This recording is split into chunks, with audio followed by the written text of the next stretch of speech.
কেউ যদি তোমারে বলে যে আমি সব জানি, তুমি দুই আঙ্গুল দেখিয়ে বলো তুমি কিচ্ছু জানো না, তোমার শিখার অনেক বাকি।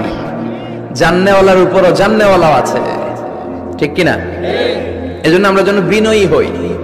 বিনয়, হাম্বলনেস, আরবিতে বলে তাওয়াদু, এটা খুবই জরুরি। এগুলো আমাদের মধ্যে এখন নাই। আমাদের মধ্যে ইগো প্রবলেম আছে না নাই? অহংকার, জেলাসি, অ্যারোগ্যান্স, এগুলো থেকে সম্মানিত ভাইয়ের আমাদেরকে বেরিয়ে আসতে হবে। দেখবেন সমাজে যারা খুবই হাম্বল, বিনয়ী, তাদেরকে সবাই পছন্দ করে না? আর অহংকারীদের কেউ পছন্দ করে না। সামনে সালাম দেয়, পিছনে গালি দেয়। কথা বলেন? এজন্য অহংকারী হবেন না, বিনয়ী হবেন। বিশ্বনবী বলছেন, আল্লাহ আপনি আমারে বিনয়ী বানান, আপনি আমারে ধৈর্যশীল বানান, আপনি আমারে শুকর গুজার বানান। আমার চোখে আল্লাহ আপনি আমারে ছোট বানান, মানুষের চোখে আপনি আমারে বড় বানান। পড়েন আমিন।